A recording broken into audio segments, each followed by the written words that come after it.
The Lifestylist, episode 178, featuring Jim Kwik.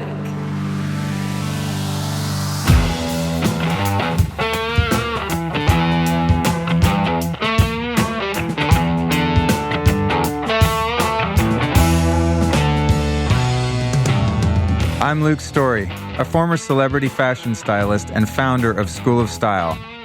For the past 20 years, I've been relentlessly dedicated to my deepest passion, designing the ultimate lifestyle based on the most powerful principles of health and spirituality. The Lifestylist podcast is a show dedicated to sharing my discoveries and the experts behind them with you.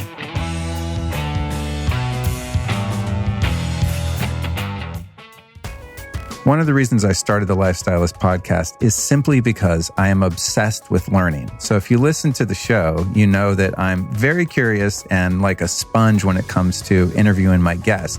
What you might not know is when the mic's not on, I'm still learning all the time. And one of my favorite places to learn is Skillshare.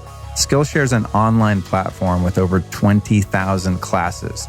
So I've got a little hookup for you guys here today I want to share. If you go to Skillshare.com/lifestylist, they're about to give you 2 months of Skillshare access for 99 cents. So you're going to get access to 20,000 classes.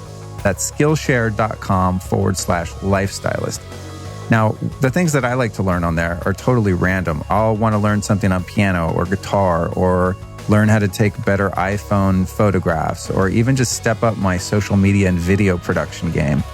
Something I'm working on all the time is like improving the lighting when I do the videos of this podcast, which, by the way, you can usually watch on YouTube. And if you see badass lighting on there, chances are that I learned it from Skillshare. So I just sit on there and just kind of like fiend out. Some people binge Netflix. I binge Skillshare. So there you go. It's out. The truth is out. That's how I learned so many of my secrets. So if you want to check it out, which I highly recommend you do, again, go to Skillshare.com/lifestylist, and they're going to hook you up for 99 cents with 2 months access. That's Skillshare.com/lifestylist. And now it's time to show some love for our sponsor, Cured Nutrition. These guys are awesome, man. They make some of the most potent and delicious CBD-infused products made from pure Colorado-grown organic hemp. Now, a lot of CBD products on the market are full of chemicals and really nasty fertilizers and sprays and all sorts of things that you don't want to put into a health product. But I have personally vetted Cured, and they are super legit and 100% organic. And it's also important to note that CBD products, such as the ones sold by Cured, are not psychoactive. So you don't have to worry about getting faded from having some of their fantastic cookie dough or some of the spices and different things that they have. So CBD is now all the rage in the health scene, but a lot of people have a hard time taking it because it's only available in a concentrated oil, and that's not necessarily suiting everyone's taste buds. Now, what's cool about Cured is if you want to do the concentrated version, you can do the oils or the gel caps like before bed or before meditation or when you want to chill out. But what I really like about them is they infuse them into foods and spices. So I'll put some of their cinnamon and honey spices into a hot elixir drink, or the peanut butter chocolate is really good, or I just snack on their nut-based cookie dough anytime I'm sort of craving that kind of snack during the day. They make CBD accessible and tasty. That's the number one thing, and you don't have to worry about any weird-ass chemicals. So if you want to check out Cured Nutrition, I'm a big fan, and you can find them at curednutrition.com/thelifestylist. And of course, if you use the code Lifestylist, you'll save 10% off. Again, here is that URL, curednutrition.com/thelifestylist, and the code is Lifestylist for 10% off. Are you ready to get your head together? Well, our guest, Jim Kwik, is going to help you do that. My name's Luke Story. I'm here to bring you another episode of the Lifestylist podcast as we come to the end of 2018 in this month of December. The holiday spirit is in me. It's alive. I'm having fun getting ready to wrap up the second year of the Lifestylist podcast. And I am really excited to bring you this episode. Jim Kwik is the founder of Kwik Learning and a widely recognized world expert in speed reading, memory improvement, brain performance, and accelerated learning. After childhood brain injury left Jim learning challenged, he created strategies to dramatically enhance his mental performance. He has since dedicated his life to helping others unleash their true genius and brain power to learn anything faster and to live a life of greater power, productivity, and purpose. I sat down with Jim in an undisclosed location in New York City. I promised them if they let me record in this particular atrium at a certain hotel that I wouldn't give them a shout out, which is odd because usually locations want you to give them free advertising. But, there's unions and things like that in control of the hotels. But you can also watch this video on YouTube and perhaps you can guess which hotel it is. It was lovely. So Jim and I sat down and something I've really struggled with in my life is memory. I mean, seriously, I think I have it worse than some people. I don't forget if I asked him about this, but when I was a kid and quite a young kid, and if you've listened to the show before, you've likely heard me talk about this, but it was part of the culture where I grew up. Well, not everyone's culture, but it was part of my culture in Northern California in the 70s and 80s to smoke copious amounts of cannabis. And I think that's when it kind of started, sitting in class, sneaking my Walkman headphones on, listening to Black Sabbath, just being stoned out of my mind and totally unable to focus or remember anything. Now, it's been many years since I've partaken in that particular plant with that purpose. However, I think that I might have done some damage. And, that's not to mention all the other things that I ingested later on down the road. But that's another episode altogether. The point is, something I really want to work on and something I'm passionate about is improving my memory and my focus. And when I sat down with Jim, honestly, my mind was freaking blown. So I'm excited to share this episode with you. I've been wanting to get Jim on the show for a long time. We've been emailing for a while and we run into each other at events all the time and stuff. So it's really cool to finally make this happen. So if you ever hear this, Jim Kwik, thanks, dude. Great episode. Speaking of great episodes, here's what's going on next week. Wow. Another one from I guess you could call it my New York tour, is Kabbalah, Finding Freedom from Fear with Monica Berg. That's number 179. As we creep to the end of the year here, we are creeping up on 200 episodes. It's hard to believe that I've had almost 200 fantastic conversations with brilliant people like Jim Kwik and Monica Berg. So make sure that you subscribe to the podcast on your podcast player so that each week, every single episode is automatically and magically downloaded to your device. I would also like to ask a huge favor, and that is if you enjoy this particular conversation that you're about to listen to, or any that you've listened to in the past, or any that you might listen to in the future, that you share this show with a couple of friends. It's really easy to do that now. You can just click on the app that you're working with there, and most of them will have a share option, usually in the bottom right, and you can copy the link and text it to someone or email it or post it to Facebook or Instagram. I would greatly appreciate it. You could call it your Christmas present to your old pal Luke Story. Share the show. I usually say with a friend. Let's say with 5, since it's a holiday, I'm going to go and stretch 5 friends. There's your goal. All right.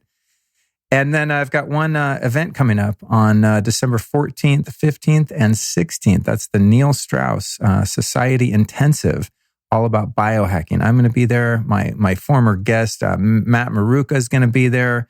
My buddy Matt Blackburn, Jack Cruz, all sorts of amazing people. If you want to come to that event, please visit lukestory.com/events.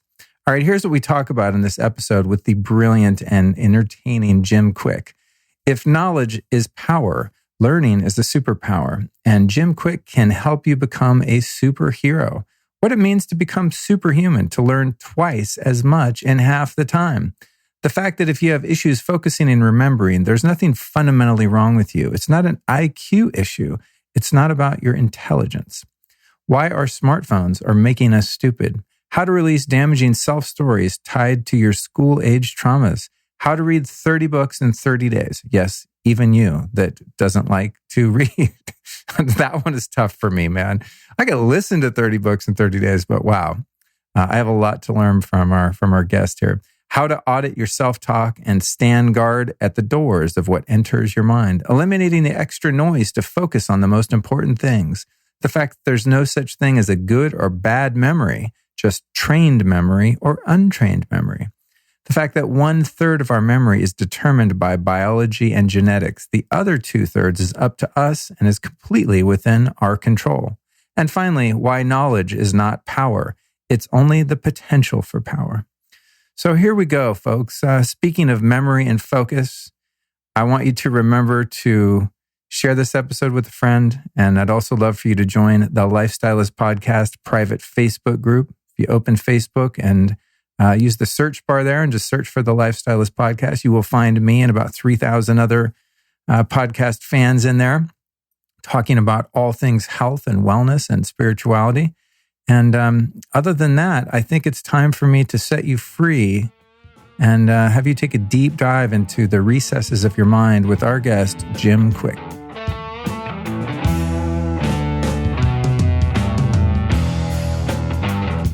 Jim Kwik, welcome to the Lifestylist Podcast. Luke, I've been looking forward to this. Thank you for having me. Oh, me too. This is so cool that you were in New York City at the same time. I love this setup here.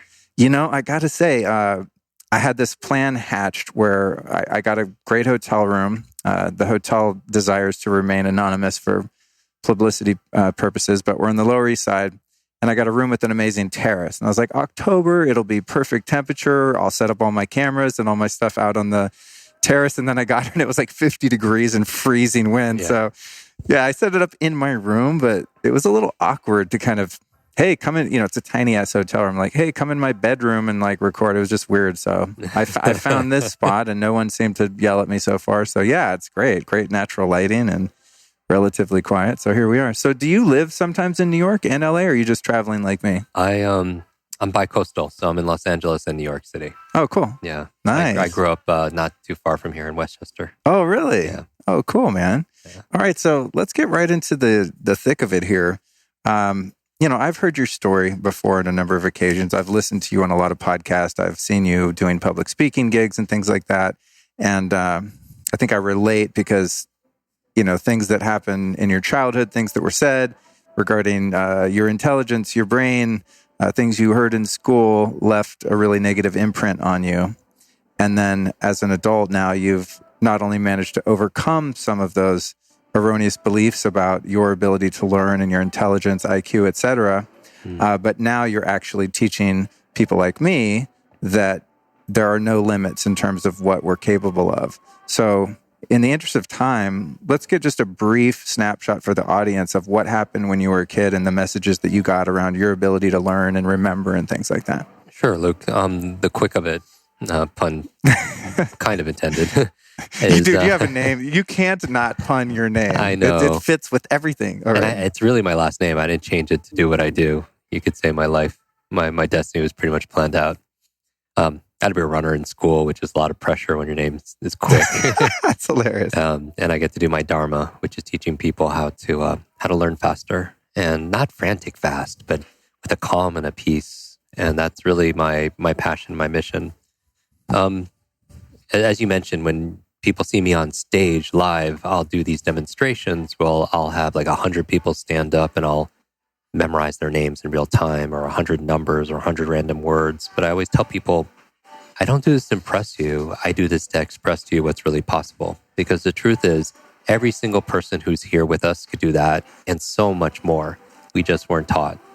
If anything, I feel like we were taught a lie. The lie that somehow our intelligence, our memory, our potential is somehow fixed, like our shoe size. And, we've discovered more about the human brain more in the past 10 years, 20 years than the previous 1,000 years combined. And we found is we're grossly underestimating our own capabilities, that we could do things, remarkable things. We just weren't taught how to do that because school really focused on teaching us what to learn, subjects like math, history, science, Spanish. But how many classes, Luke, were there on how to learn? Absolutely zero. Exactly. Like how to think, how to solve problems, how to be your best self, how to get healthy and, connect and develop in, intrapersonal intelligence and transformation. And so my quick story is that I was labeled the boy with the broken brain at the age of 9. And because at the age of 5, I had a head trauma, brain injury. I had a very bad fall. I had these learning difficulties and I was put in special classes. How that manifested was I had poor focus, which I think a lot of people nowadays could relate to. I had a very bad memory. It took me an extra few years to learn how to read, which is very frustrating as you're a child because everyone else could do something and you feel like there's something wrong with you. I remember back in school, they would pass around that book. You would get in circles and then everyone had to read out loud. Oh, worst nightmare ever. Yeah. I actually think that's where a lot of the fear of public speaking, which I know a lot of people could relate to, public speaking, being scared of that is, I think a lot of it was imprinted when we were like, that book was coming around because nobody was a great reader back then. And then all eyes are on you. And I think that's where that nervousness and that anxiety came from for a lot of people. But for me, I couldn't read at all. So when that book kept on coming closer and closer and closer, being passed down, when I would receive it, I would just look at it and just want to cry. I just pass it down and I couldn't read. But at the age of, I struggled all through school. My two biggest challenges were learning and public speaking because when you feel like you're the boy with the broken brain, you don't connect with people. You don't relate to people. You don't express yourself fully. Which is ironic, right? My two biggest challenges were learning and public speaking, but the universe has a sense of humor because that's really what I do all the time. At the age of 18, I hit a wall where I was a freshman in college. I wanted to make a fresh start and show my friends and my family, myself, that I was really okay and good enough. And I kept on studying and studying and studying, and I lived in the library, and I ended up passing out in the library. I fell down a flight of stairs. I hit my head again. Dude. Yeah. And I woke up in the hospital 2 days later. And at this point, I was down to, because I wasn't eating or doing anything healthy for myself, I was down to 117 pounds. I was just wasting away. And I woke up in the hospital bed. I thought I died. And maybe part of me did or wanted to. It's just very dark despair time. I said there has to be a better way. And at that time, the nurse at that moment came in with a mug of tea. You'd love this. And on the mug had a picture of Albert Einstein, pretty great thinker. But even deeper was this quote from him that you've heard, that everyone has heard. It said something like, the same level of thinking that's created your problem won't solve your problem. And it made me think a new question. And I really do believe that if we want to change our life, part of it is changing the questions we ask of ourselves and of others. And I asked a new question thinking, what's my biggest challenge? And it's like, I'm a very slow learner. And I was like, well, how do I think differently about it?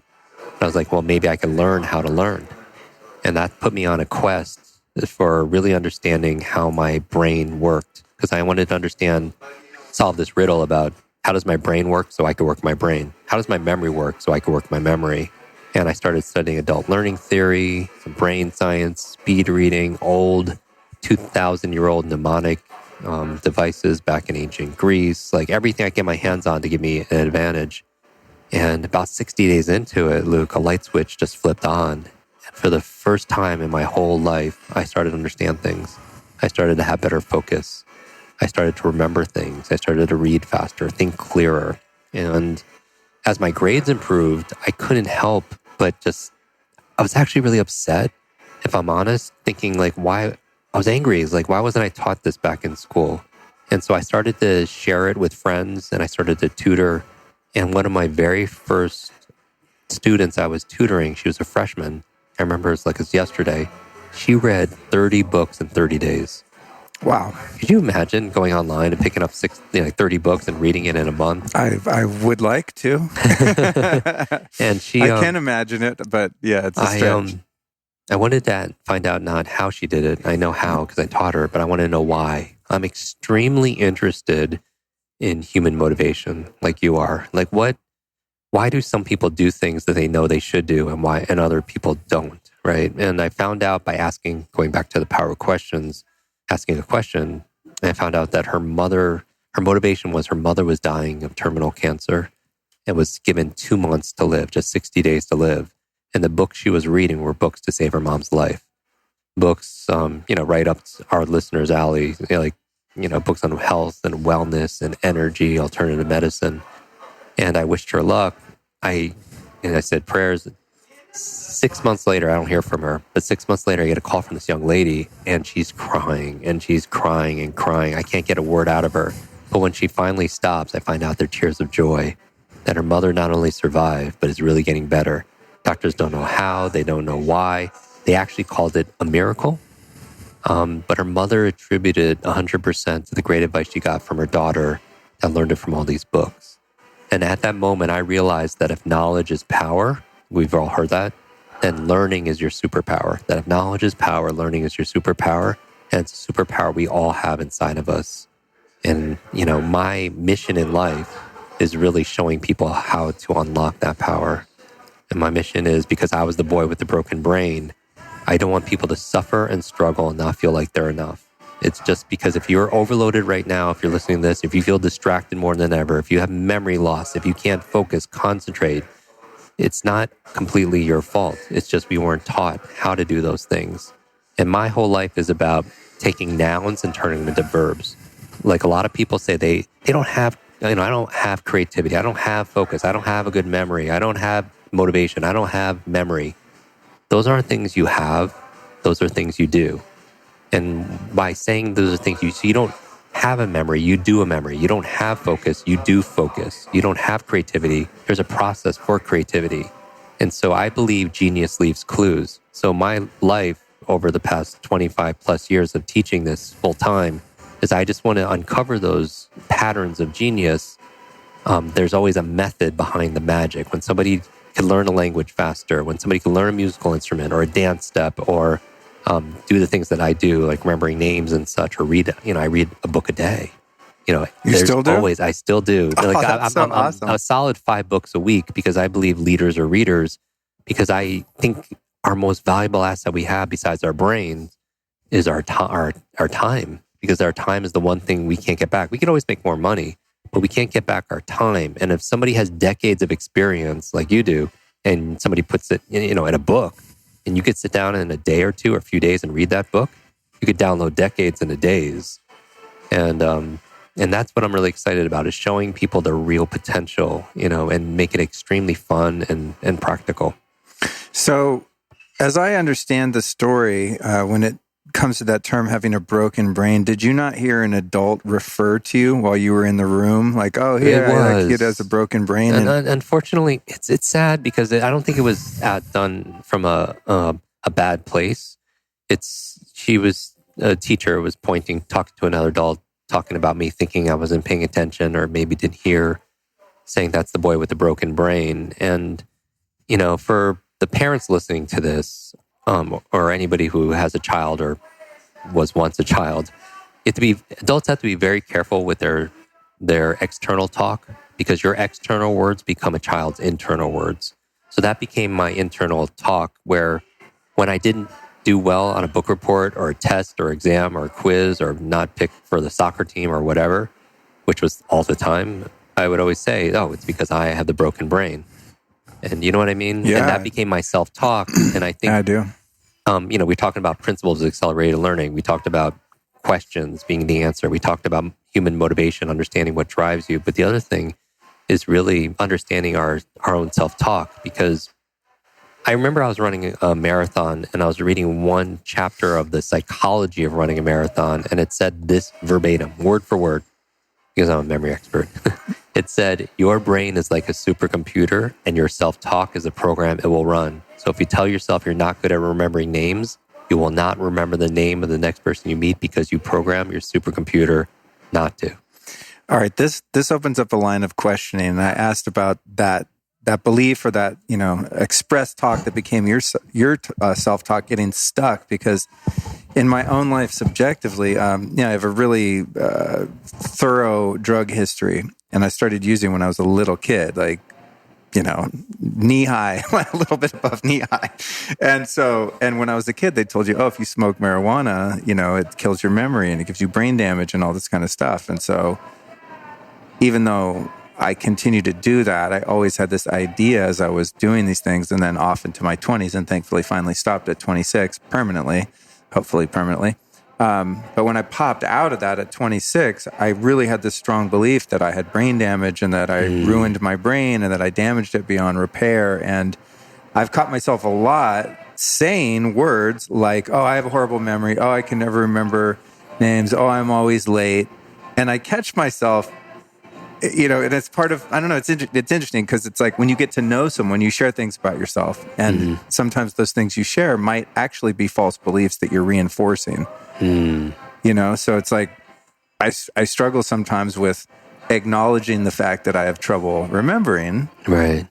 Because it's just the truth. Up until this point in my life, I managed to get by fine, but I forget a lot of stuff. And so I want to tell people that so they understand and kind of get used to the way I am. But I feel every time I say it, I'm actually reinforcing it. So are you saying that it would best serve us to, even though there might be on some level existing limitations in our capacity to function, that even though those are acknowledged and might actually be present, that it would serve us to not verbalize those, whether internally in our own self-talk or expressing that to others by saying, oh, I'm horrible at math. Right. I'm a night person. This is something I've had to stop myself from saying because I don't want to be a night person. I would really love to wake up at like 6 a.m. every day and go to bed at 10, Now, I have not been able to do that because I think inherently I do lean a bit toward that way. But every time I find myself saying, well, I'm a night person, I'm not good at math, I have a horrible memory because I fried my brain with drugs. When I say it, I'm kind of thinking, Luke, you're manifesting that more. Stop saying that. What do you think about all that? Yeah, well, that's a lot. Let's unpack I know. that It's a not little even bit. a question. It's a diatribe on my entire life. No. Well, a few things. Well, first of all, some people are night owls and early birds. On my podcast, we had, you might know Dr. Michael Bruce, who wrote a book called The Power of When, which talks about your power, your chronotype. And there are definitely biological tendencies based around your hormones and when you should do certain things, like sleep and make love and check your email and work out and eat and such like that. But in terms of your self-talk, I have a lot of people come to me on a regular basis daily saying, I have a horrible memory. I'm so forgetful. And so I would audit that to the extent where I believe that if you fight for your limitations, you get to keep them. That if you argue for your limits, they're yours. And a lot of us, we do it for maybe out of habit because it's unconscious, or there's some kind of secondary gain to it.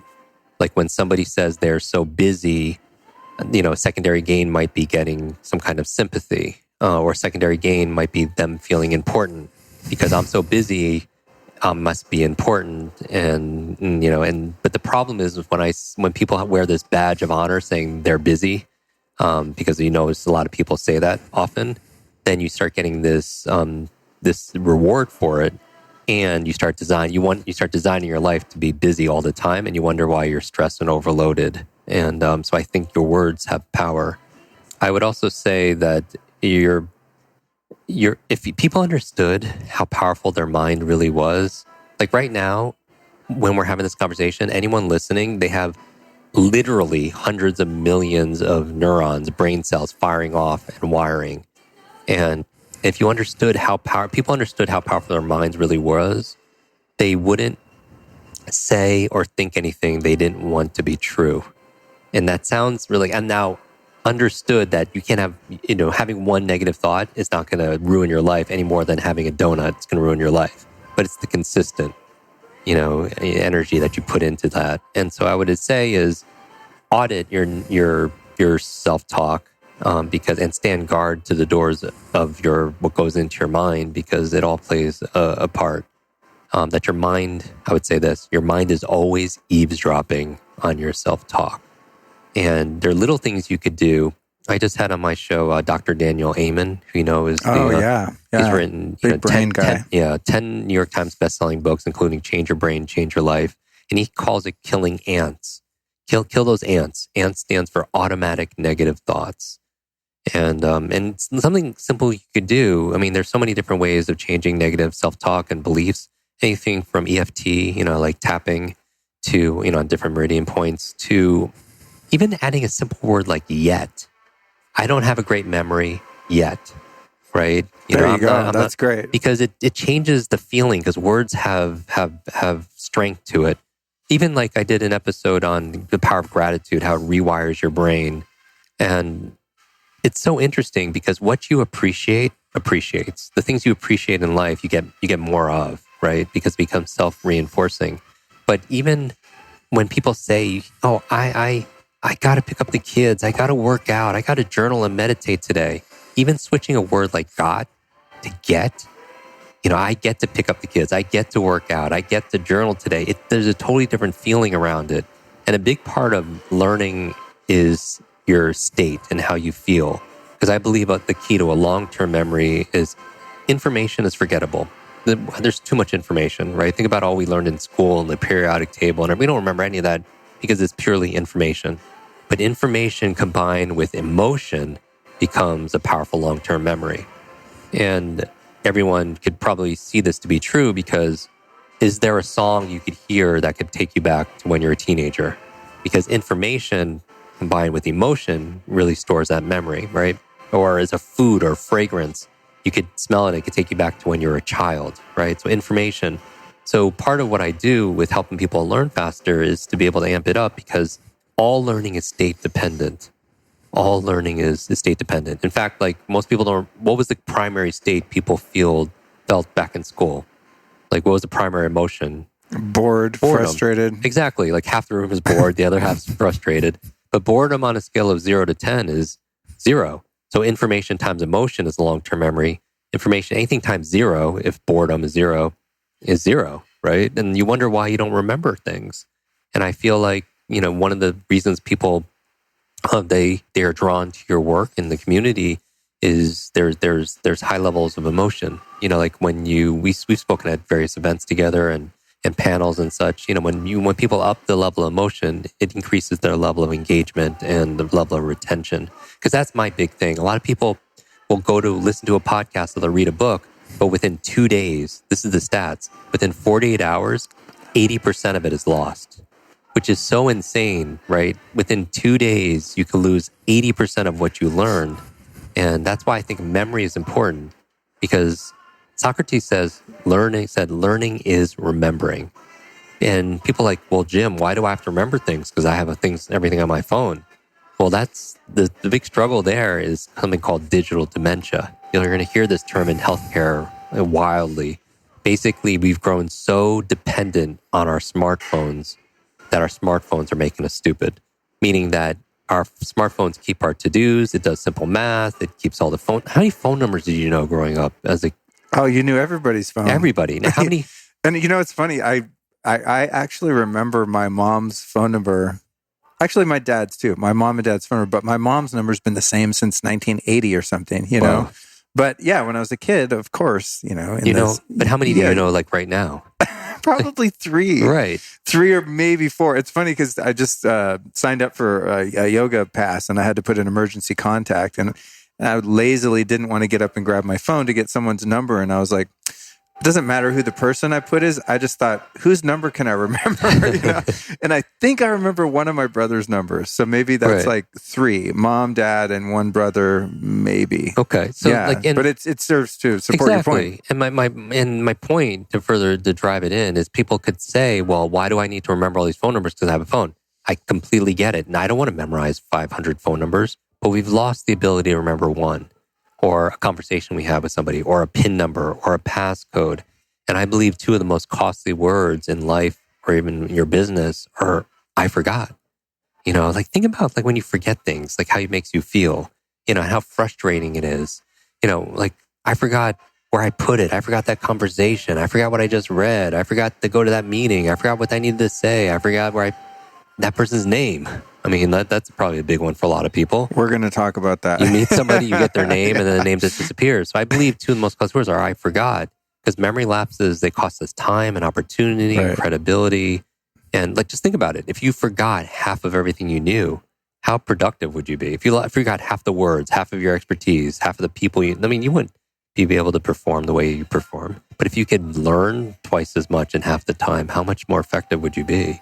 And how much It's interesting what you're saying about how an emotion and a thought drive it home. And I'm thinking about, Tony Robbins events and people like that really understand, ultra NLP kind of stuff, right? Where they're, imbuing music and excitement and emotion and then trying to create an experience and a state change so that you can actually retain the information and integrate said principles into your life. How much do you think emotion plays into our ability to remember something versus just being extremely present and in the moment? Case in point being, I don't have an emotion around where I left my phone or my keys, right? But I only lose them when I lose presence, when I'm not in the now. And whenever I do forget where something is or to call someone or one of those things, and I have to say those horrid words, oh, I forgot where I did this, who did this, when I was supposed to do that. It's an indication to me that I've lost my my Zen formation of the mind. It means that I just wasn't present. So if I get up here and I leave my phone and I go to the bathroom, it's just I was not here. And it's sort of like in a gentle way, I kind of smack myself and be like, hey, you left. You've been meditating for 20 plus years. The reason you do it is so you can be here, you know? So, but there's sometimes no emotion attached to it. It's just, if I'm in my body, I find that memory is better. Do you know how those kind of relate in terms of presence and emotion or lack thereof? I do. There's I do believe the art of memory is the art of attention, the art of presence. The formula that I subscribe to is I call it MOM. Always remember MOM. MOM. So I feel like if somebody forgets something, usually one of these three things is missing, and I use the acronym MOM. So let's take remembering names, because I think that's I wanted to get into that, so that's good. It's perfect segue. Yeah. Most people, 95% of the people you ask say, I have trouble remembering names, right? But if there was a suitcase of $1 million cash for you or your favorite charity, for the person listening, if they just remember the name of the next stranger they meet, who's going to remember that person's name for $1 million? Everybody, right? And now, why is everyone who's listening to this right now, all of a sudden they're memory experts? It's because if I could be your brain coach, a coach challenges you and calls you on your BS. Because as a coach, I would say it had nothing to do with your capability. It had everything to do whether or not you wanted to remember the name. So that's where emotion comes in. Because people say, I have trouble remembering names, but you incentivize them. The M stands for motivation, right? The first M. You incentivize them with something they want, and all of a sudden they remember names. Because here's the proof. I believe the expert is not always the one that's on the podcast or on the stage or writes the book. I feel like we are our own experts, like self-coaching. And I feel genius leaves clues. And so everybody listening to this, nobody remembers everyone's names, but nobody forgets everyone's names either. There's some people you tend to remember their name. And I would say genius leaves clues. There's always a method behind what looks like magic. And I would say that some people who remember people's names, there's a motivation. That person they're attracted to. That person, they could be good for their business or something. And so when you up the level of emotion, going back to emotion, that plays a big part. Now, the O in MOM stands for observation. So that is presence. That is listening. That is being there with somebody. And when it comes to remembering names, I feel like a lot of people blame their retention, and it's not their retention, it's their level of attention. Often when people go to a wedding or they go to a networking, yoga, whatever, and they're meeting somebody, a lot of people, they are not present. Like you said, they're looking over their shoulder saying, oh, who else is in this room? Who's more important? Especially, like in different circles. Or if they're not being distracted externally, they're distracting themselves internally. Like they're not listening. They're thinking about how they're going to respond, or they're waiting for their turn to talk, right? And that's why I could appreciate our conversation, because, even though you have a set, questions and such, like we're having a dialogue here, because some people like just want to get to the next question, right? And they'll skip something. Like I notice I'll listen to podcasts and that person will open up something. Oh, that's really interesting. And then they'll just go like, so you have a new book. Like, whoa, that was something juicy there because they've lost presence. And we all, it happens to the best of us, right? Nobody is 100% present all the time. But some people shift their focus to the past, right? And I believe if you live in the past, then you're dying in the present, right? Because part of us is not really here. And some people are, to get out of pain, they're thinking about how good it used to be, right? Or they're projecting in the future, but they're not really here where they could actually do something about it. But going back to the memory, the M stands for motivation, which is just really showing you care, right? Because people remembering names, like how are you going to show somebody you're going to care for their business, their health, their future, whatever it is you have to offer them if you don't care enough just to remember their name. So it's just caring about somebody. And then the O is observation, which is really just being present. So I think the art of memory is really the art of caring and the art of being present with somebody. So I think it's just the art of being a good human. being, and training that. But the last M in mom stands for the mechanics. And those are the things that I teach in my podcast and my online programs. That's the part I'm missing, clearly. Yeah. But I'm like, caring, got it. Every single person I meet, I mean, I don't care if it's the waiter that comes up to us. I mean, I genuinely, and I'm not trying to sound like Mr. Nice Guy, but I really do care about everyone. And your life is a reflection of that, right? In your community, because people feel that, because in a world that it's very transactional and everything, I think people they're hungry for people's presence and they're caring. And even I'm just going to interrupt really quick. So the caring part and the observation, the presence, I feel pretty strong in, but I must be missing the mechanics because when it comes to somebody's name, I mean, I would have to really, really, really care to make myself stop and go, okay, the guy you just met, it's Jim. Luke, it's Jim. It's Jim. It's Jim. You know what I mean? Like, it would have to be a really important business contact or someone I want to date or someone's family, like it would have to have a certain stigma in my mind. Right. Otherwise, I'm literally going to forget 90% of everybody's name. And it's not that I don't care, and it's not that I'm not present. There's some mechanics part that I'm missing. It's two things. Number one, you, like me, and a lot of people who are listening, you meet a lot of people. So part of it is just overload, right? True. So it's just, there's a lot of noise. So you can't possibly, just like, I don't want to install limits in people that don't, have them, but eventually you can't bench press a car, right? There's some kind of upward limit for everybody. And so I would say part of it is noise because you don't need necessarily to remember all the people that you meet. But the other part of it is we're not taught, right? And so it's a skill. And what I would say is for everybody who's listening, there's no such thing as a good or bad memory. There's a trained memory and an untrained memory. Ooh, that's nice. And people could own that because it takes away the shame or the guilt or I'm not good enough or the regret or something wrong with me, I'm not enough, because there's no such thing. In fact, 1/3 of your memory is predetermined by genetics and biology. That's what science is saying, 1/3. 2/3 is completely in our control. And that's our lifestyle. It's food we eat, it's our self-talk, it's our exercise, right, which is good for the brain. It's our nutritional supplementation. It's our positive peer group. It's our clean environment. It's our sleep, right? It's our brain protection, not getting head traumas like I've had. It's constantly learning, which builds your brain power. It's stress management because chronic stress will shrink your brain and, put you in fight or flight, which is good for physical, but not good for like we need to study for a test or give a presentation at TED or whatever, right? And so there are all these other factors that we can control. And so having the motivation there, the caring, because like Maya Angelou said, people won't remember what you said. They won't remember what you did. They'll always remember how you made them feel. Going back to feeling, right? So motivation, caring, and then observation, paying attention. But then the mechanics could really help.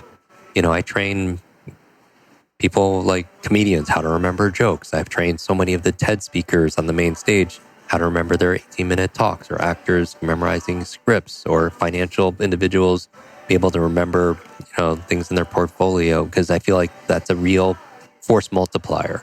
Like, I think if there's one skill for everybody on this, listening to this to master in the 21st century, it's your ability to learn faster, because then you could apply that towards anything. Mandarin, martial arts, music, marketing, it doesn't matter, because you get good at that and it makes everything else easier. Because you're one of my favorite books, I'm sure you've read it, is 7 Habits of Highly Effective People by Stephen Covey. And the 7th habit is sharpen the saw, meaning that if you have all this wood to cut, and metaphorically, we have everyone has their to-do list, a lot of things they need to do.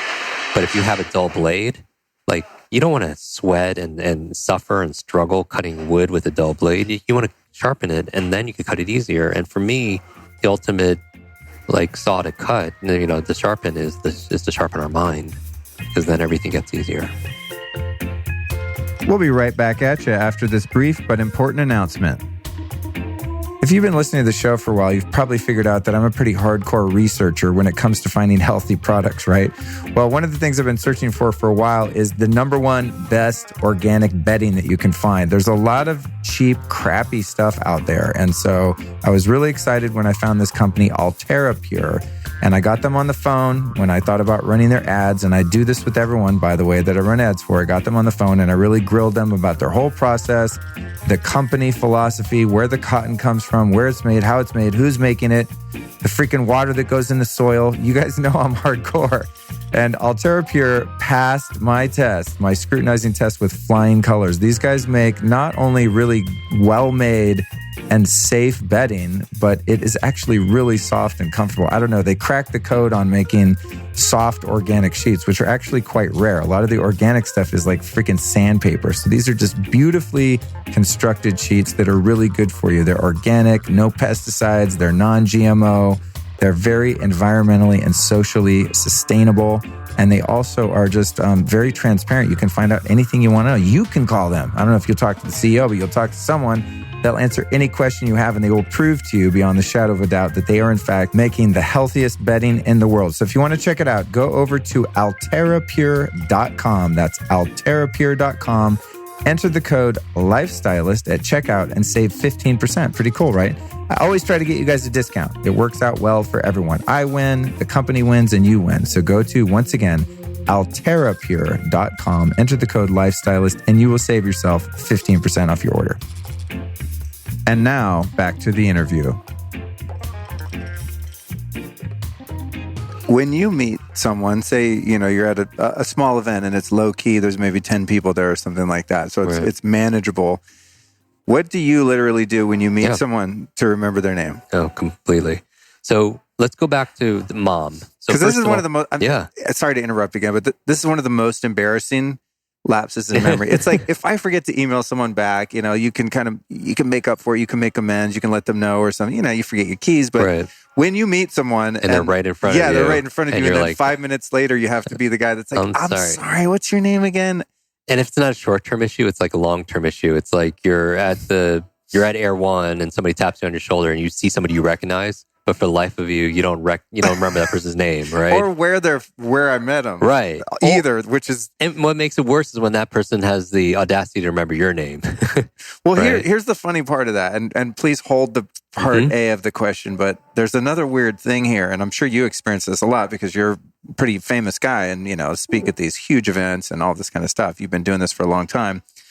But have you noticed that as someone who's an influencer and a personality and a celebrity kind of in your own right, that there's this phenomena where everyone knows you because you're Jim Kwik, and so they know you, but you don't know them because there's 1,000 of them, but there's only one of you. So to them, they feel very closely related to you, but to you, there's like, they're all them.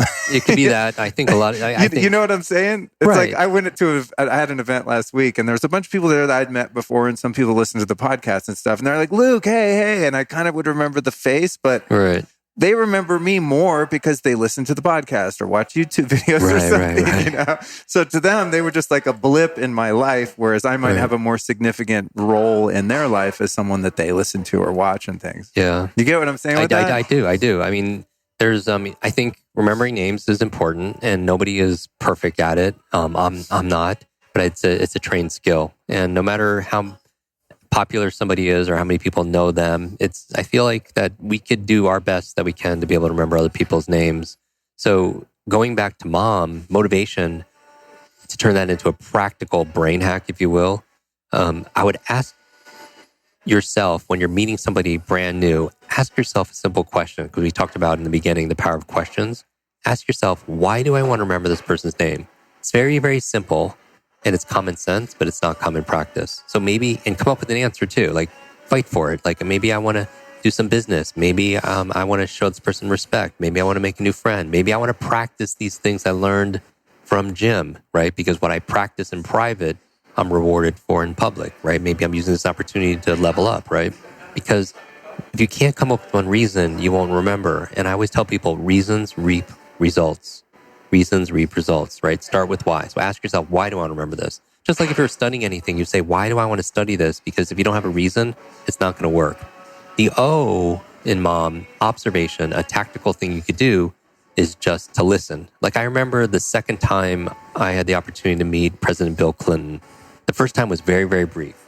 And the second time, though, we were at a charity event sitting next to each other at the same table, and he remembered my name.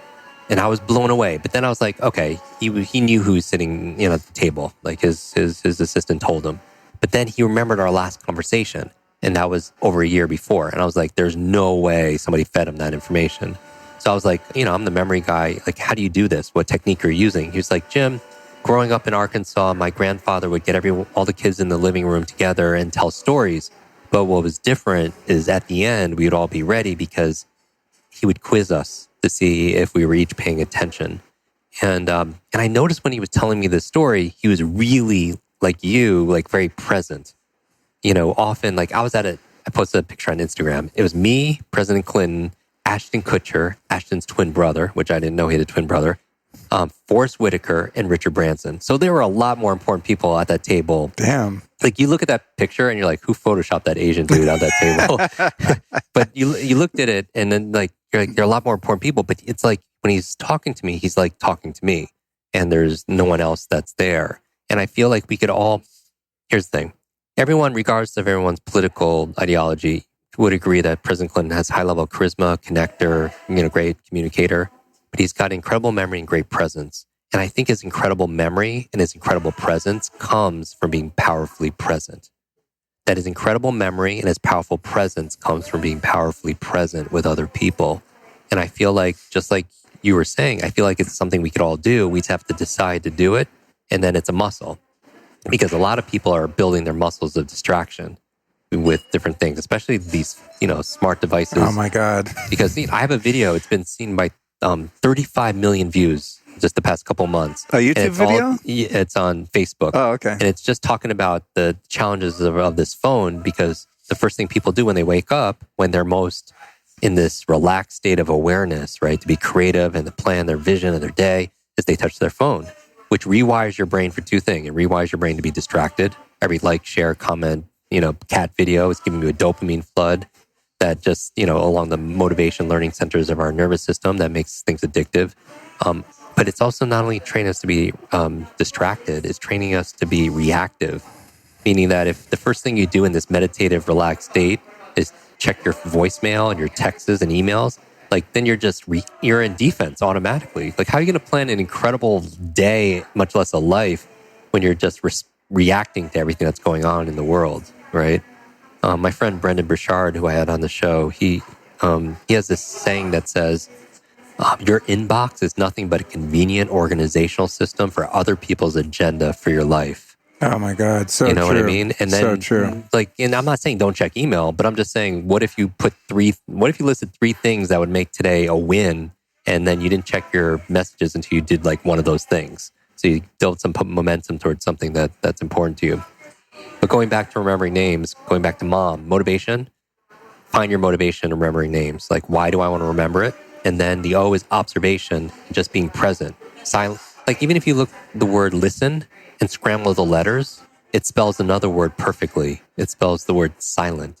No way. Yeah, literally if you write the word listen down, type it out, and then scramble the letters, it spells the word silent perfectly. And we could all just be silent. Another habit of highly effective people, according to Stephen Covey, is not only the 7th habit, sharpen the saw. Another one is seek first to understand, then to be understood.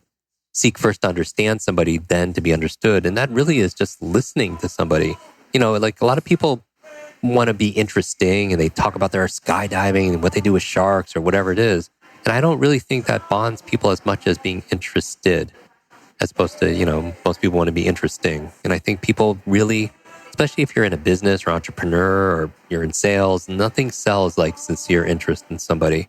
So I would always remember that as a foundation. Now, when people see me memorize a room full of people's names, not only do I have motivation like you do, and presence with them, which is really half the battle, then there's tactical mechanics. The final M in mom, which are the mechanics that I do. So, for example, I'll do something I call Be Suave. Be Suave. So next time you're at a networking event or a conference, at a yoga or a wedding, when you're checking in the mirror, your tie, your makeup, your outfit, whatever, say to yourself, I'm going to be suave. So acronym, Be Suave. The B is believe. Okay, so get rid of the negative self-talk, because again, if you say you're not good at remembering names, doesn't matter what happens after that, it's going to be self-fulfilling, right? So I'm not good at names yet, right? Just be conscious of it, because the first for transformation is just awareness, right? Self-awareness. The E, and there's a lot of things you could do to change that. Self-hypnosis, EFT, like a lot of different trainings, right?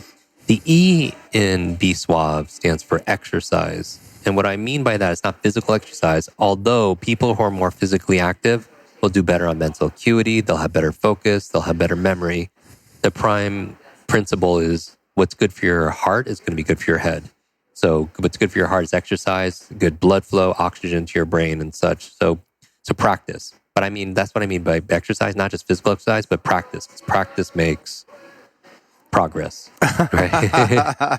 You almost got me. Yeah, I just feel like practice, people always say practice makes perfect. Yeah. And in our world, you never want to necessarily, there's a downside necessarily in calling yourself a master or perfect at something, because then we just don't grow, right? There's always another level. And I believe practice makes progress, practice makes permanent, right? And so what I mean is that remembering names is a skill, and all skill, it could be improved through practice and training. So the bad news is it takes effort. The good news, it doesn't take as much as you think. Because once you could learn how to write your name, or once you know how to drive a car, once you learn how to type, you know how to type, right? And so the same thing applies towards remembering names. Once you practice it a certain amount of time, it becomes more second nature. Now the suave, that's believe, exercise. The suave is, the S is you say the name. So you meet someone for the first time, Valerie, it's nice to meet you. And you literally repeat the name. Damn, boom, nailed it. You literally say the name. There's a Valerie here present helping us on the show, you guys, who has a new podcast coming out soon. What's your podcast called? A la mode. Okay, look for it. I love that. Look for it. I love But that great so job much. on remembering Valerie's name. So the man knows his stuff. You repeat the name. You say the name because going back to observation, it means you observed it, right? Especially if you don't want to go to a noisy environment, you're at an event, a summit or whatever, and you meet Ted and you say goodbye, Ed, right? You want to get corrected if you're going to get corrected in the beginning, because you might make sure you heard it right. So you say the name. The U is you use the name in the conversation.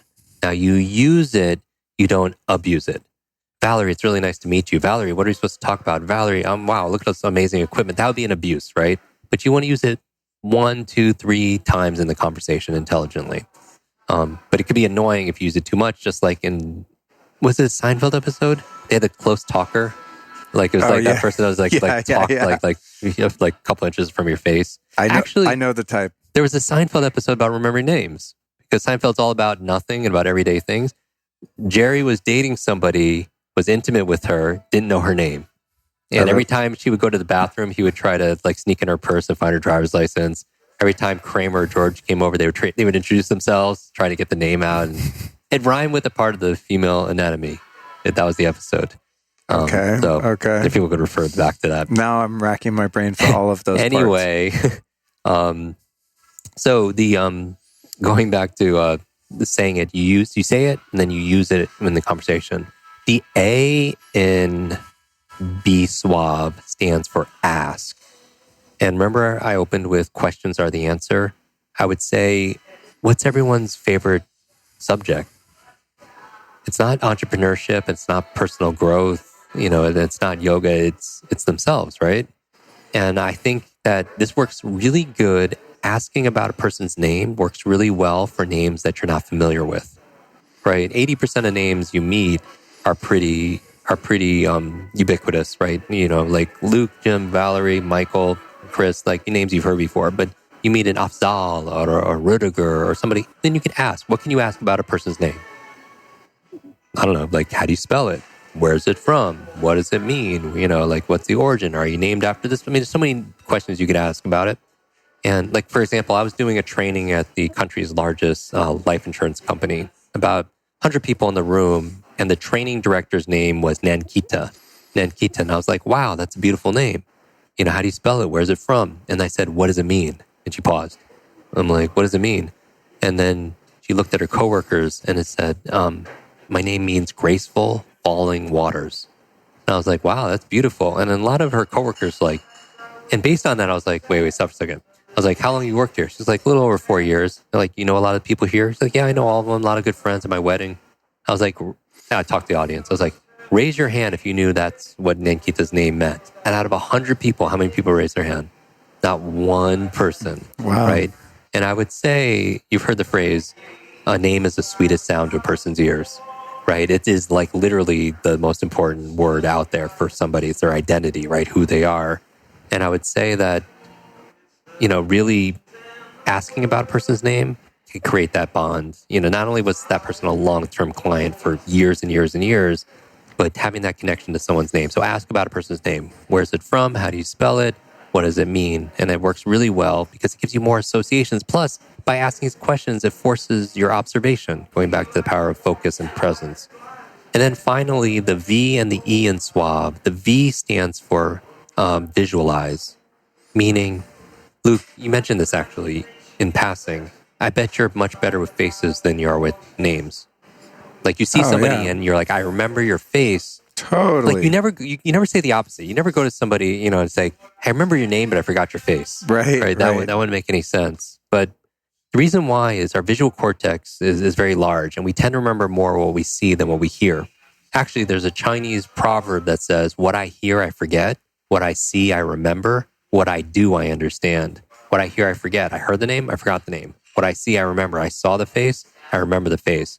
And going back to practice, what I do, I understand, which really is my message to everyone listening to this. I really think that all the podcasts, coaching, online programs, events, none of that works if you don't work it. You know what I mean? Knowledge is not power. It's only the potential to be power is to apply it, going back to exercise and understanding. But I would say visualize. If you tend to remember what you see, because the world thinks in pictures, right? And it communicates in pictures. When you're on an airplane, when you flew out here, the airplane didn't say, fasten your seatbelt, right? What did you see? You saw a picture. A little stick figure with the seatbelt. Exactly. Yeah. It doesn't say, no longer on an airplane does it say, no smoking. What do you see? A cigarette with a line through it. So we think and communicate through pictures. We remember pictures better than words. So if you tend to remember what you see, then try seeing what you remember. And this is using a mnemonic trick where you take someone's name and you turn it into a picture. So if you meet somebody named Matt, for a split second, imagine using their tie as a doormat.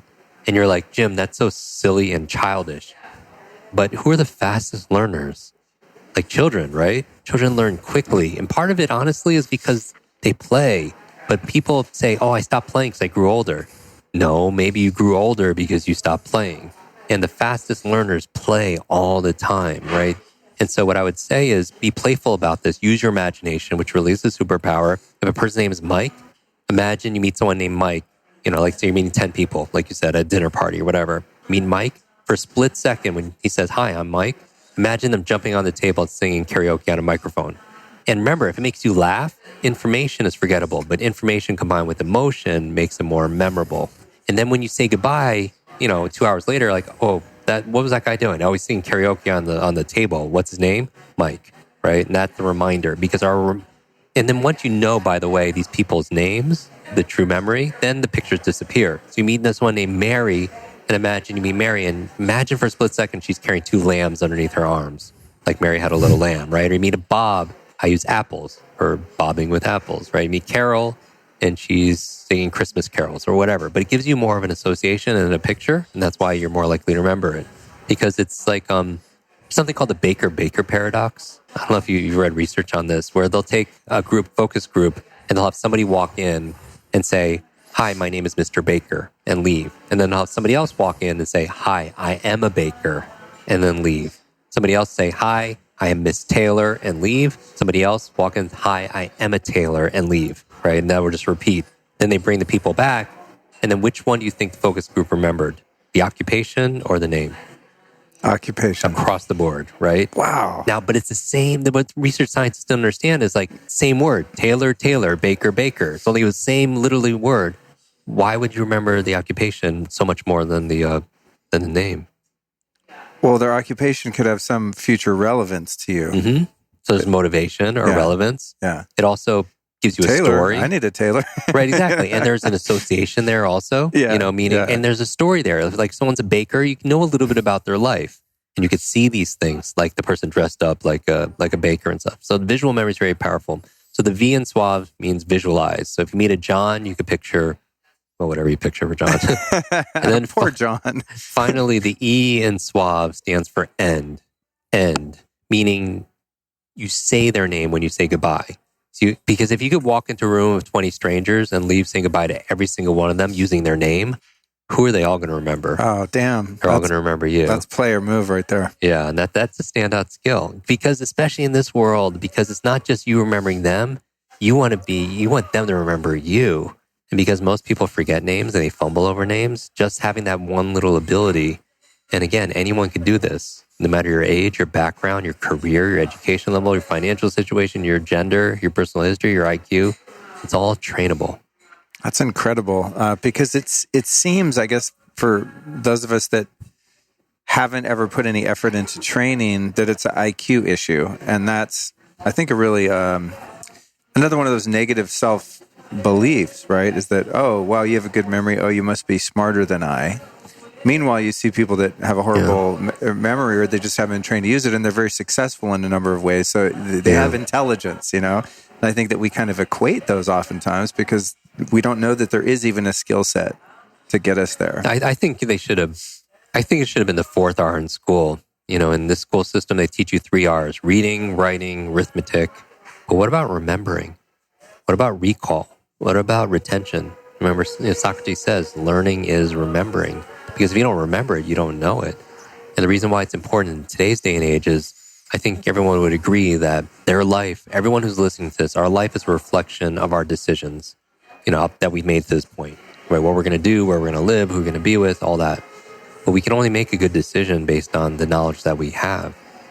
And if you don't remember it, you don't have that knowledge. And so memory is a real force multiplier. It can magnify you in so many ways. And not only your peace of mind, but your profitability and your productivity, your performance. In terms of outside of what we discussed about memory and just brain health in general, do you have any thoughts on neurofeedback? Do you have any experience with that in terms of helping with focus and things like that? I do. Because my brain injuries, I've had 3 traumatic brain injuries. I went to actually Dr. Daniel Amen and got a brain scan, a SPECT scan, and I do neurofeedback regularly. I have a machine myself as well. Because, the brain is interesting because for most people, it's this black box, right? Because you could see your 6-pack abs and everything that people see on Instagram, but you can't see what's between your ears.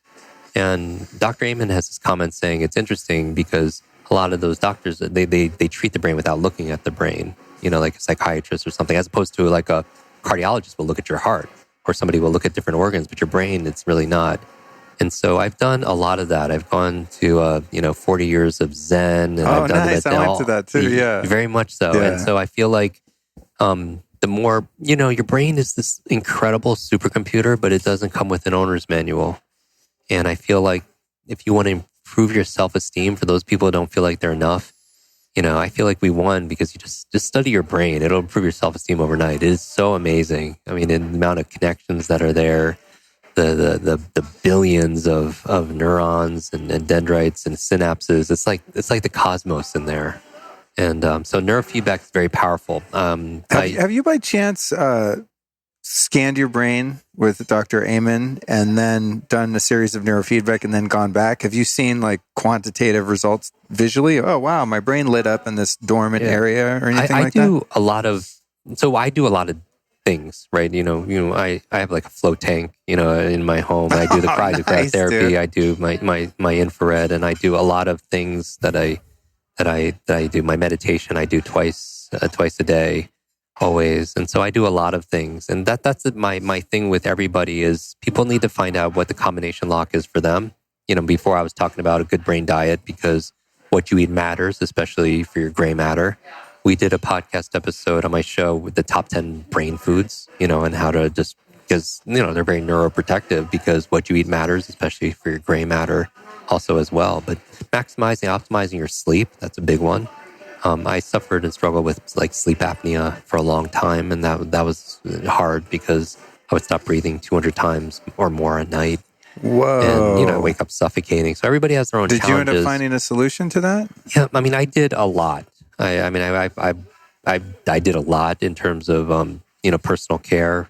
I had a CPAP device, multiple dental devices, and every biohacking tool you can imagine in terms of pillows and blankets of different temperatures and blackout curtains and everything you can imagine. So everyone has their own struggles, but I think, for anyone who's struggling with something right now, I think I had a lot of post-traumatic stress, as a kid, growing up, like a lot of people have. But what people don't realize is, for anyone who's gone through a lot of difficulty, there's also post-traumatic growth. I think people should Google that, post-traumatic growth, that some people listening to this have gone through very hard experiences in their life that they would never wish upon anybody, but have come through it in a way that they look at it as a positive light experience, meaning they found something there. They found a strength, they found a mission, they found clarity, a purpose, a belief in themselves, or something positive came out of it. So I would say through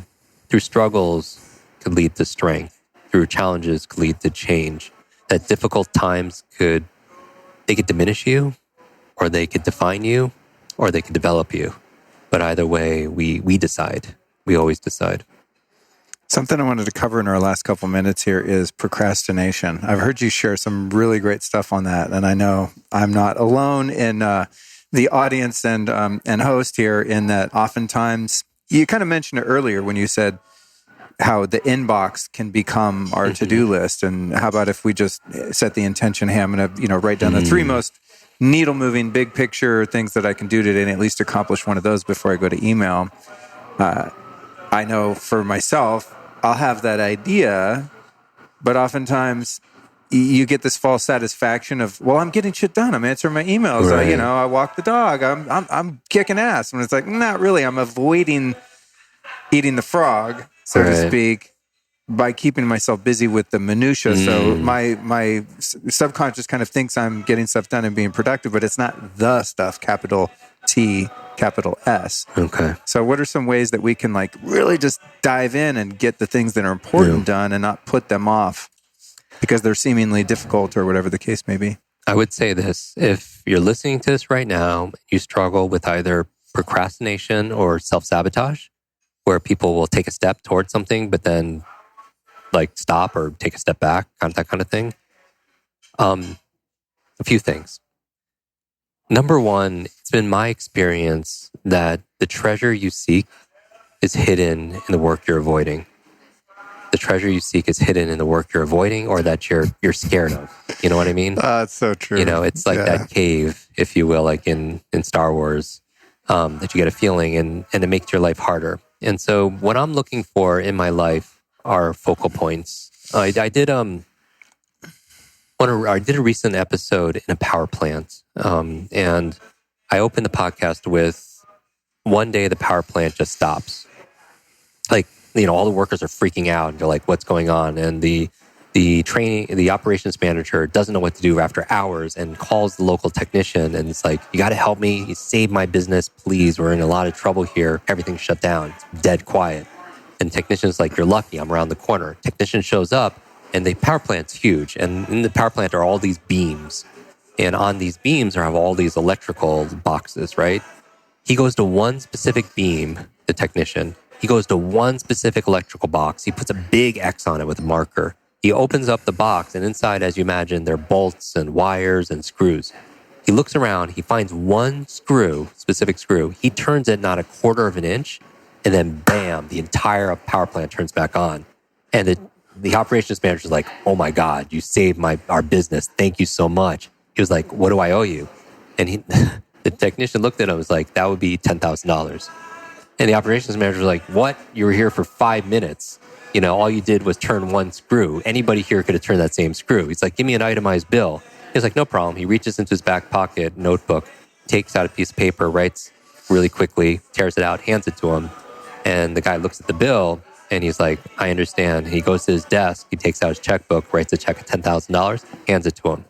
And you look at the bill, and it says this: turning screw, $1. Knowing what screw to turn, $9,999. And my point to everyone listening is, my message is not that you have a screw loose. That's not my message. My message for you is, in life, there are certain screws that turn everything else on. And I call it a focal point. This is a forced multiplier, a lead domino, if you will, that when you hit that, other things happen. There's a ripple effect. And my life is about finding the little things that make a big difference. In all my show, I have a 15-minute podcast. It's all about like, here's the one thing that could help you with learning languages or such. Now, when it comes to procrastination, what's that one thing? For me, it's a few things. But these are the screws that I feel like going to give you the Pareto's principle, like the 80-20 rule, right? The 20% that give you 80% of the rewards. I would say number one, a framework is 3 H's. I call it H cubed, head, heart, hands. That you could vision things in your head all day, set goals and intentions with your head, but if you're not acting with your hands, procrastinating, check in with the second H again, which is your heart, going back to the power of emotion. Because we are not logical, we're biological. So think about the dopamine, the oxytocin, the serotonin, the endorphins. I mean, we're a chemical soup, and I'm saying that people don't buy logically, they buy emotionally, right? We are emotional creatures. Find that why. So we'll overcome procrastination. Number one, if you're so good at procrastinating, then procrastinate procrastination. Like put it off, right? Put off putting it off, right? But the second thing I would say is find the reasons. Reasons reap results. So if you're not doing these things, it's because you're distracting yourself, but really feel the pain sometimes. Because here's the other thing. If you just do the easy things in your life all the time, which is procrastinating, putting things off, then life becomes hard. And everyone knows this. We all have experience. If we put something off for long enough, our life gets very, very difficult long term. But if you do the easy things, life becomes hard. But isn't it interesting? The opposite is also true. If you do the hard things, life becomes easy. And I would say that be disciplined, because when we die and we're in that casket, there's no room in there for possessions. I don't invest in a lot of possessions, and I'm not judging anyone who does. But also in that box, there's not a lot of room for regret.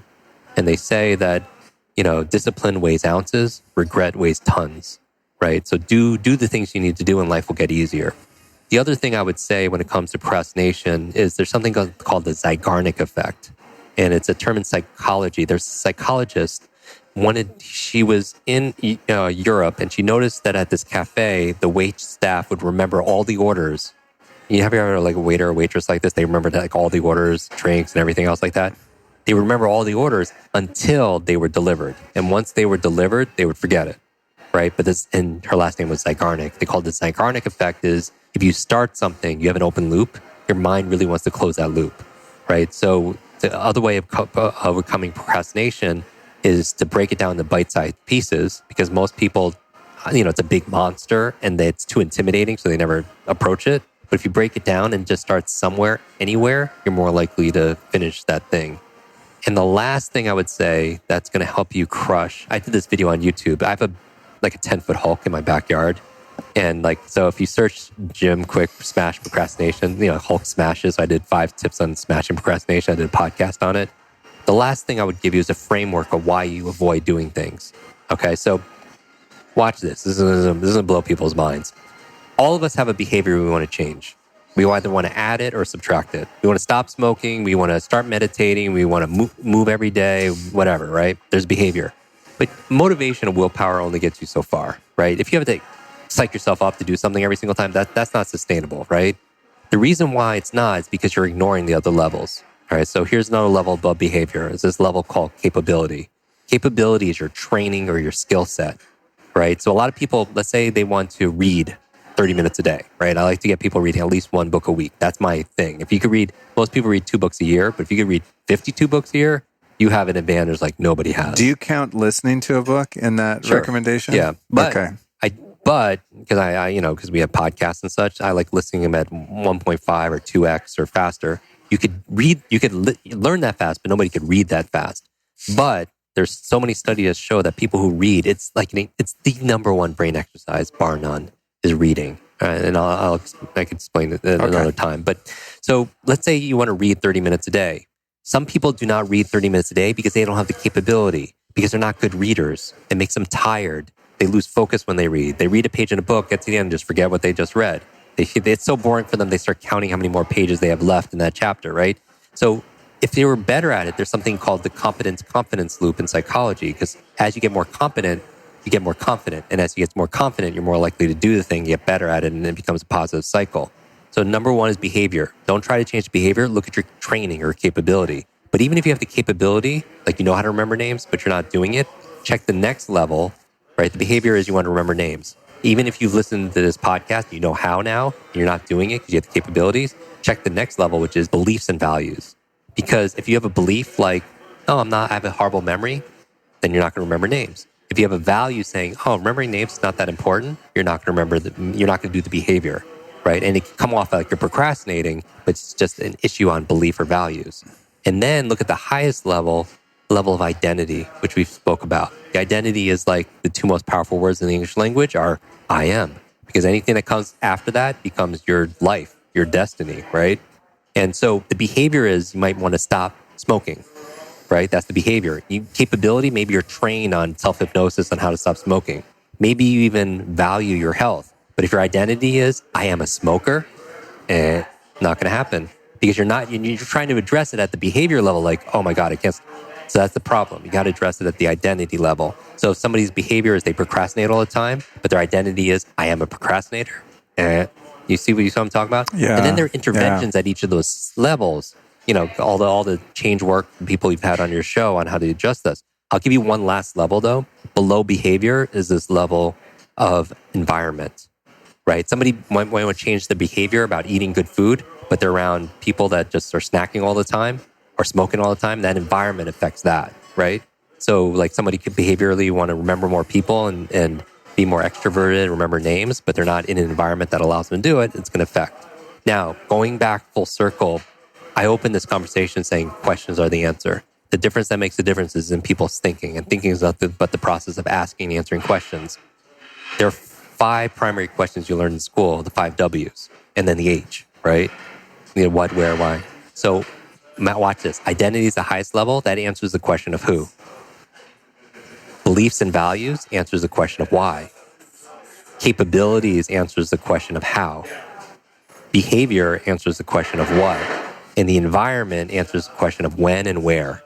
And so it's complete. Damn. Right? And so That's thing cool. with making positive change, when I teach people how to read 3 times faster, which is on average what we do with our online programs, or remember names or learning languages or change their habits or whatever it is, we get people to stick because we address all those levels, right? So it's complete. And when you're completely congruent and aligned, it looks like you're going through the world like you're this magician, right? Because things are effortlessly. It's just like you're working smart because you're not fighting yourself on different, like different poles, different area levels aren't like in conflict with each other. That's amazing, dude. So I'm saying if you want to procrastinate, if you're procrastinating on a behavior, maybe you're not procrastinating. Maybe you need to look at these other levels and there's a sticking point. And people say it in their language, Luke. They'll say, I can't do that. And they'll emphasize, you listen to languaging, and it's an identity level. You know what I mean? Oh, yeah. So people will always share. The answers are always right in front of you if you're willing to listen. Wow. That's a lot.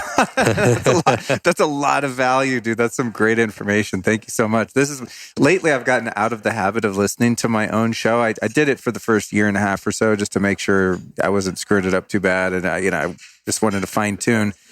Now I'm not caught up, but I'm going to have to listen to this one because that was like a lot of really great, powerful information. Who's listening to this right now? Yeah, I would challenge. And then I have one final question to close this out. I would challenge everybody to do that exactly, to re-listen to this, take notes.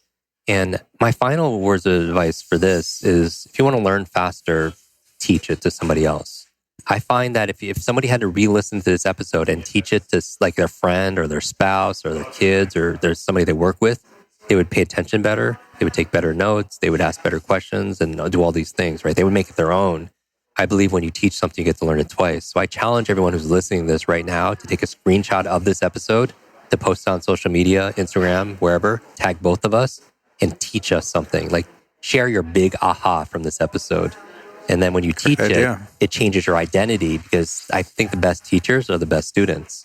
Right? So it actually ingrains it. So I challenge everyone to screenshot it, tag us both, and post your big, benefit or aha from this conversation. I love that. That's and cool, I'll actually repost some of my favorite ones. I do that too. I do that too. So, well, Matt, thank you so much. In closing, you've taught me about 1,000 principles to contemplate and integrate today. Who have been 3 teachers or teachings that have influenced your life or your work? Okay. So, it's kind of an easy answer for me. Anything that's good that's come out of me, but so I have to articulate this, came from my parents. They have a typical immigrant story where they came here and no money, they knew no one, no education. We live in the back of a laundromat, like that whole story. They're not the most spiritual or the wealthiest or the healthiest or anything, but they're just really good people, kind, and they do what they say and they do no harm. And I just feel like anything that's ever good for me came from them. Anything that's not is totally on me. So I own that. Right. One of my mentors early on, when I mentioned I was struggling when I was 18 years old, I hit a wall and talk about the power of perspective, right? I was ready to quit my freshman year of school because I just was not doing well. And a friend said, hey, why don't you come home with me and get some perspective before you tell your parents you're going to quit college. You're the oldest in an Asian family. This is not going to look really good. And I was like, okay. And I go visit them, and the family is very well off, and I didn't grow up in that environment. But the father's walking me around the property before dinner and asked me a very innocent question, which is the worst question he could ask me, Luke. He says, how's school? And I'm like, oh my God. I start bawling. I'm like, I don't know. I'm a broken brain, and this is nuts for me. I'm going to tell my mom, my dad, I'm like, I'm quitting. So embarrassing. And he's like, Jim, why are you in school? What do you want to be, do, have, share? Another question, right? Power questions. And I go to answer him, and he's like, wait. He takes out of his back pocket a journal, and he takes out a couple sheets of paper and makes me write it down. And, writing down is very important. It's the first step of taking something invisible, make it visible, right, in your dreams. And I make a bucket list. And when I'm done, I start folding it up to put in my pocket, thinking the exercise is over, and he grabs that out of my hand. And now he's looking at my dreams, and I'm freaking out because I never expressed this to anybody, much less to strangers, obviously doing very well. And I don't know how much time goes by, but he looks at me and says, Jim, you are this close to everything on this list. And for those people who aren't watching or listening, I'm spreading my index fingers about a foot apart. And I was like, no way, give me 10 lifetimes. I'm not going to crack that list. And he takes his two fingers and puts it to the side of my head, meaning what's in between, like my brain, is like the key, right? And he takes me into a room of his home I've never seen before. You would love it. It's wall to wall, ceiling to floor, covered in books. Like I've never seen a library in somebody's house before, right? And remember, I have never read a book cover to cover ever. Like I'm phobic. It's like walking into a room full of snakes. Like I'm like, but what makes it worse is he starts grabbing snakes off the wall and hand them to me. And I'm freaking out. And I start looking at these titles, and there are these biographies of some incredible men and women in history. And some really early personal growth books. Norman Vincent Peale, The Power of Positive Thinking. Like I didn't have access to any of this stuff because I didn't have the money or the network or, everyone always says like, some external resource that's going to make them great. Education or money or contacts, like most people didn't have any of this, growing up who's achieved a lot of stuff, because they just did the difficult, deep work. And I'm looking at these books. He's like, Jim, I want you to read one book a week. And I'm like, are you kidding? I can't even read one, I have all this schoolwork. And he looks at me like, Jim, don't let school get in the way of your education. And I'm like, oh, that sounds really good. I know it's a Mark Twain quote because it was a long time ago. But I was like, yeah, but I can't commit because I'm going to commit like my parents told me I'm going to do it, right? And he's like, smart man, he pulls out my bucket list and he starts reading my dreams out loud one by one. And honestly, Luke, a lot of things on that list were things I wanted to do for my family that they could never afford, they would never do for themselves. So going back to human motivation, the power of like asking why, your reasons, and how that was leveraged. So I agreed to read one book a week and I couldn't. So when I'm back at school, I have a pile of books I have to read for school and a pile of books I want to read that I promised to. And that's what put me in that hospital all those years ago. Because I was not eating, not sleeping, not taking care of myself and everything. But I would say he was a mentor for me. So those three people, my mom, my dad, and him, and the rest of them, honestly, were mentors in my mind because I've never met anybody that I didn't learn something from. I believe that like children, when I spend time with children, I learn so much. You know what I mean? I learned so much from every individual because everybody has a life experience that I don't have. And they can be an example or they can be a warning. Of what I could learn. But I do believe the life you live are the lessons you teach. The life you live are the lessons you teach other people. And my message for everybody is don't keep this in your head. Do something with it because it becomes a part of you and that shows up. Like I was with Will Smith recently. I was help actors remember lines, and he was shooting from 6 p.m. to 6 a.m. And I was like, how do you get ready at 3 a.m.? Like when the director finally says, all right, get on set and do it. He was like, Jim, I don't have to get ready. I stay ready. I'm like, whoa, okay. Damn. It's good to be Will Smith. But he's an example. He works so hard. He's even said, like, I did an Insta story with him. I was like, what are two things you do for your brain? He's like, I read and I run. And I'm like, yeah, that's good. Something physical and do something mental every single day. He's like, yeah, Jim. He's like, if I'm on a treadmill and you're on a treadmill, like, one thing's going to happen. It's like, either, I'm going to win or I'm going to like die trying to win because his determination, but his life is a reflection of just how he lives his life. And I feel like all of us are that. So the people that change me the most are the people I meet every single day. And especially with books, because books were like my best friends growing up. That's awesome, man. Thank you. And in closing, where can we find you, website, social media, and all that? Real simple. If people resonated with anything we talked about, my podcast, I launched a podcast recently. It's called Kwik Brain. You could go to kwikbrain.com and get all the free videos and get subscribed there. And my show is Brain Bites for busy people who want to learn faster and achieve more. Every episode's only 15 minutes. And my goal is to give you something that's just really powerful that you could use. So we've done episodes on how to change your habits, how to become, my morning routine is the most popular episode. The 10 things I do every single morning that jumpstart my brain, how to read a book a week. We did 4 episodes on speed reading. We did 3 episodes on how to remember names and faces. And then on social media, I'm like you. I like to connect with people and answer questions there. I do Instagram and Facebook Lives all the time. So love to answer your questions there. So I'm at Jim Kwik, JIMKW. That's really my real name, KWIK. It's my father's name, my grandfather's name. And, cool, man. Well, thank you so much. And we'll, of course, you guys put that in the show notes. You can go to lukestory.com/newsletter, sign up for the newsletter, and you won't get this one that you're listening to because it already happened, but you'll get next week's show and every one after that. However, you'll be able to find this, all the links on my site to find Jim and all his hijinks that he's up to. So dude, thank you so much for joining me. Luke, It's great to see you. I've been looking forward to this for a long time. And me too, man. Thank you for all you do. I could appreciate it because it's not only for what you do, but the manner you do it. Thank you, sir. Okay, that brings us to the end of another episode of the Lifestylist Podcast. Now I'm going to do a little test here. Since Jim Kwik taught us all how to master our memory, I'm going to give you a little quiz. Do you remember the 2 calls to action that I gave you in the intro? And for those of you little sneakers that use that little 30-second fast forward button, you won't have an opportunity to take this test. You're just going to hear it for the first time now. What I'd love for you to do is to share this episode with a couple friends. Make it 2, 3, 4, 5 friends as a little holiday gift to your old pal Luke Story. Help me get this podcast out into the masses. It helps everyone involved. The more people hear this show, the more they learn about health and spirituality. And the bigger the show gets, the more pick of the litter I have to really book the guests that I'm dying to talk to. It's all about the downloads. And speaking of downloads, I'm just about to hit 2 million downloads. Finally, I feel like I've been crawling to the finish line. I want to thank each and every one of you who have not only listened to the show, but those of you that have heeded my request to share it with friends. I know many of you do that. And I just want to say from my heart, most sincerely, I thank you. Now, what was the other thing that I asked you to remember? It was to join the Facebook group. That's right. If you go into Facebook and search the Lifestylist Podcast, you will find me and a bunch of other Lifestylist Podcast fanatics in there, asking questions, answering questions. I get a lot of DMs on Instagram. If you've DM'd me on there, by the way, my Instagram is @LukeStory. Follow me. It's pretty awesome. If you DM me, you're going to get a cut and paste thing that says, wow, thank you so much, but I don't answer questions on Instagram. Wah, wah. Please join the Facebook group. Why do I do that? Because I'm a jerk? No, because it would be a full-time job to sit there and answer DMs on Instagram all day long. Like, seriously, who can do that? I'd have to hire a full-time assistant or something.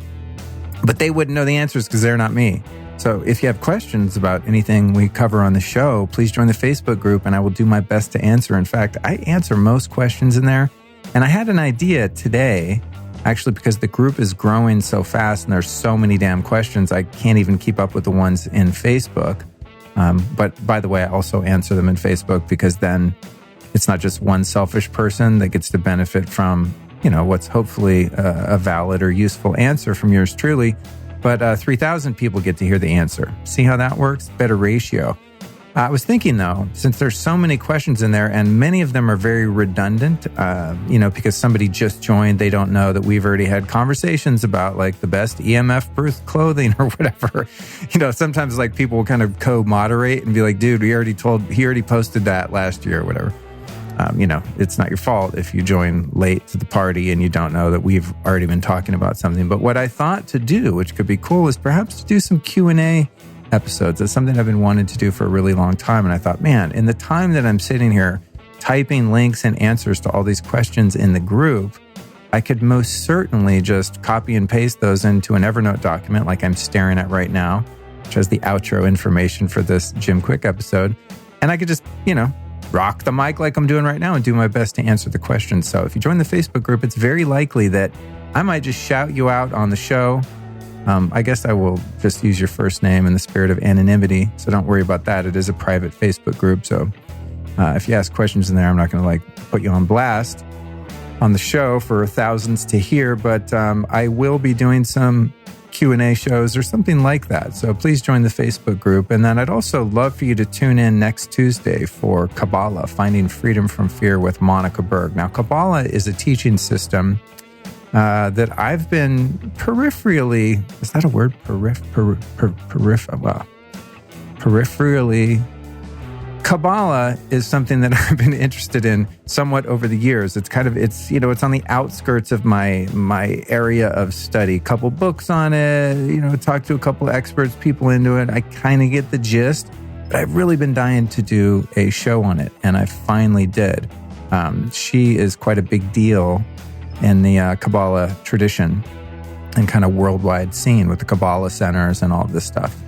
So I'd really love for you to catch that next week, because you know what? Fear is kind of the root of the whole problem with all of us, isn't it? I mean, anything I've ever wanted to do in my life that I haven't done, I would say at the root of that block is some sort of fear. You know what I'm saying? Fear of success, fear of failure. We're going to dig in on Tuesday on number 179 with Monica Berg, and we're going to find a damn solution to this here fear using the principles of Kabbalah. So make sure you subscribe to the show so you don't miss it. Finally, a shout out to this week's sponsors, without whom this episode and all of those to follow would not exist, literally. So please support our sponsors. Here's one for you, Skillshare. You can go to Skillshare.com/lifestylist, and you will get 2 months of this amazing service for just 99 cents. That's like nothing. Cents don't mean anything. I throw pennies on the ground just to prove that I'm abundant. 99 of them is like, nada. Skillshare.com/lifestylist. You can take high quality, very engaging online classes on Skillshare and learn just about anything that you want to learn. So instead of YouTubing around for some whack ass videos with a bunch of ads, and then the video's not even like a good lesson on whatever it is you're trying to learn, et cetera, et cetera. This always happens to me. I'm like, I want to learn how to use, a project management software, Asana, whatever, or some new software that I'm recording with, and I'll Google it, and it's some crackly voiced little teenager on there that doesn't know shit, and I can't learn anything from them. And I've, now invested 4 or 5 minutes to figure out it was a crappy YouTube video. That doesn't happen with Skillshare. They have real teachers teaching real stuff. Skillshare.com/lifestylist. Next up, Cured Nutrition. The CBD. How I love the CBD. Yes, you can go to curednutrition.com/thelifestylist and use the code lifestylist at checkout to save 10% off their delicious food substances that are fortified with CBD. Now, not THC. You're not going to get faded like I talked about in the intro, like someone I know used to do. But you will get healthy. That's curednutrition.com/thelifestylist. And if you use the code lifestylist, you will save 10% off. Finally, last but most certainly not least, Altera Pure, my favorite organic bedding. This stuff is not only organic, it's non-GMO. They treat the people that grow the cotton and dye the cotton and do the sewing and all the things very well. They treat the planet well. This is a model company. Go to alterapure.com. Use the code LIFESTYLIST to save 15% off the most cozy, the softest, the highest quality, most beautiful organic bedding you've ever touched in your life. I sleep with Altera Pure every night. We have a very intimate relationship, me and them sheets. Alterapure.com. The code is LIFESTYLIST to save 15%. Happy holidays to you and yours. I'll see you next Tuesday with Monica Berg, where we talk about finding freedom from fear. Don't forget to share the show with a friend. This episode of the Lifestylist Podcast was produced by podcastmasters.net.